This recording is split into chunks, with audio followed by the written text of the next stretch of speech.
Fala pessoal do som, sejam bem-vindos ao teste de SPL da caixa de som Gradiente GCA 103 para a gente poder descobrir qual posição ela assume no ranking de grave, subgrave e qual caixa que toca mais forte em área aberta aqui do canal. E logo após o final dos testes eu irei te contar a minha opinião sincera sobre a qualidade sonora dessa caixa de som Gradiente top de linha. Por isso, se você interessou, manda o like, pois é ele que me ajuda demais a comprar essas caixas de som para a gente poder fazer os testes de SPL dela. Confira sua inscrição para não perder as próximas novidades sobre torres de som aqui no canal. E bora começar com o teste de grave com 1 decibelímetro na função DBC, medindo de 100 Hz até 60 Hz. 100 Hz.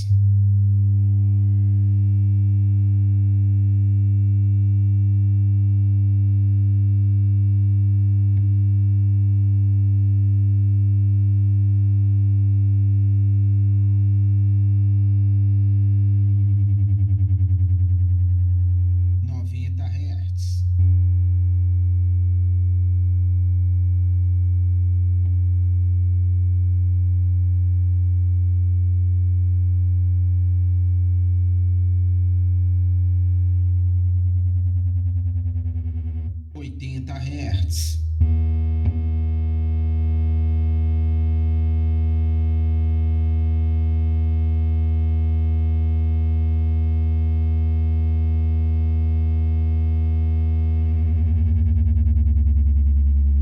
70 Hz.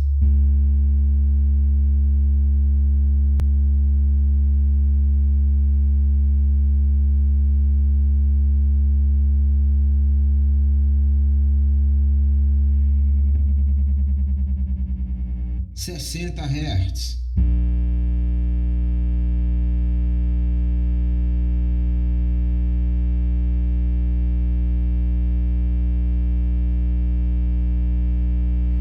'Essa é a posição que a caixa de som Gradiente GCA 103 assume no ranking das caixas de som com mais grave que passaram pelo mesmo teste que ela acabou de passar. Vamos agora para o teste de subgrave com 1 decibelímetro na função DBC, medindo de 60 Hz até 20 Hz. 60 Hz.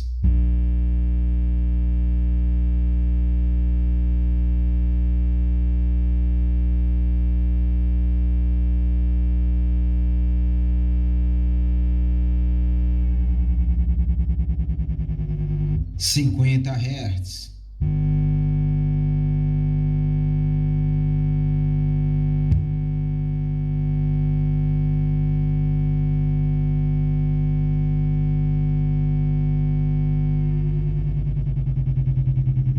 40 Hz.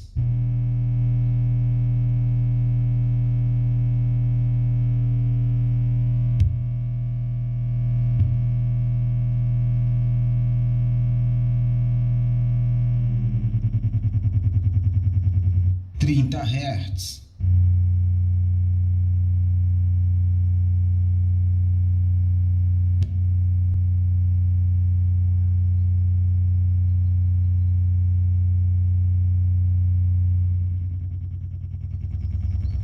20 Hz.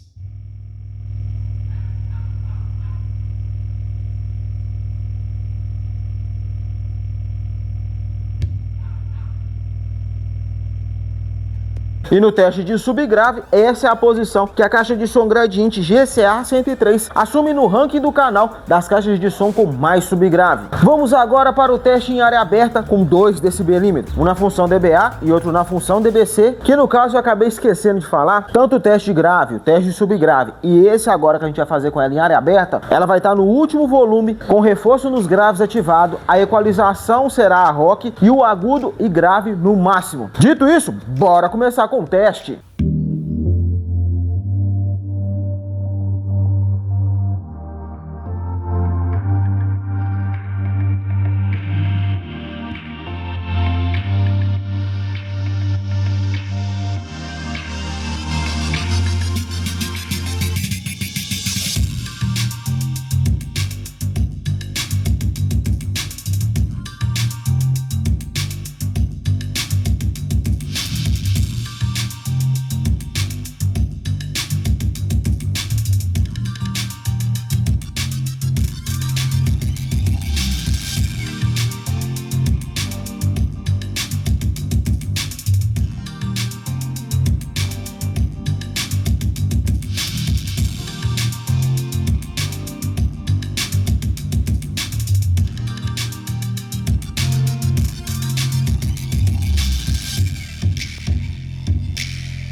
Essa é a posição que a caixa de som Gradiente GCA 103 assume no ranking do canal das caixas de som que tocam mais forte em área aberta. Independente da posição que ela assumiu, você vendo ela tocando com tudo no máximo em área aberta, o que você achou da qualidade sonora dela? Que já falando em qualidade sonora, agora eu vou te contar a minha opinião. Começando pela equalização manual dela. Eu gostei das equalizações, elas são bem calibradas. Só que como eu gosto mais de subgrave, eu quero deixar a equalização do grave no máximo e diminuir a equalização do agudo para poder aparecer mais dela grave e subgrave. Só que conforme eu vou ali diminuindo a equalização do agudo, dá a sensação que ela está perdendo volume. Então você não consegue tirar muito agudo dela, porque senão ela te dá essa impressão de perda de volume. Talvez se ela tivesse a equalização para médio, eu conseguiria equalizar ela mais do meu gosto sem dar essa sensação de perda de volume. Já as equalizações pré-programadas dela, a que mais me agradou foi a Rock, porque ali eu percebo mais grave e subgrave, e ter a possibilidade de equalizar tanto o grave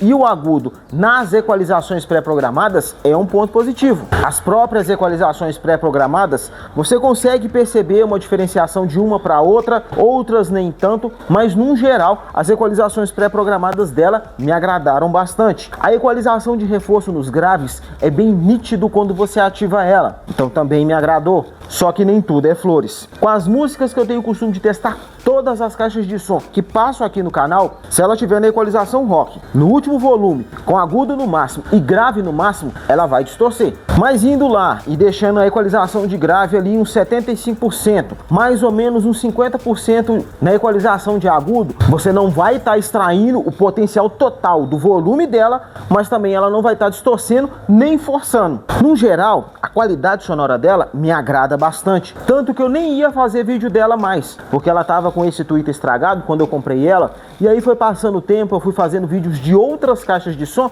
e até esqueci dela ali num canto. Mas aí quando eu decidi que ia vender ela da forma que ela tava, eu percebi que ela tinha um potencial de qualidade sonora bem agradável. Claro que ela não é uma caixa de som perfeita, mas a qualidade sonora dela frente a outras caixas de som no estilo dela me agradou bastante. Tanto que eu troquei o Twitter dela, eu mesmo troquei, e por isso eu tô gravando esse vídeo. Até porque eu não tenho uma previsão de quando eu vou conseguir trazer outras caixas de som da Gradiente aqui pro canal. Então eu não podia perder essa oportunidade de estar te contando a minha opinião sobre a Gradiente GCA 103. E se você gostou dela, vem conferir os pontos positivos e negativos de recursos e funcionalidades, na minha opinião, sobre a caixa de som Gradiente GCA 103. Aproveita e já confere também como é a construção dela por dentro, tamanho de imã de alto-falante, placa de funcionalidade e muito mais.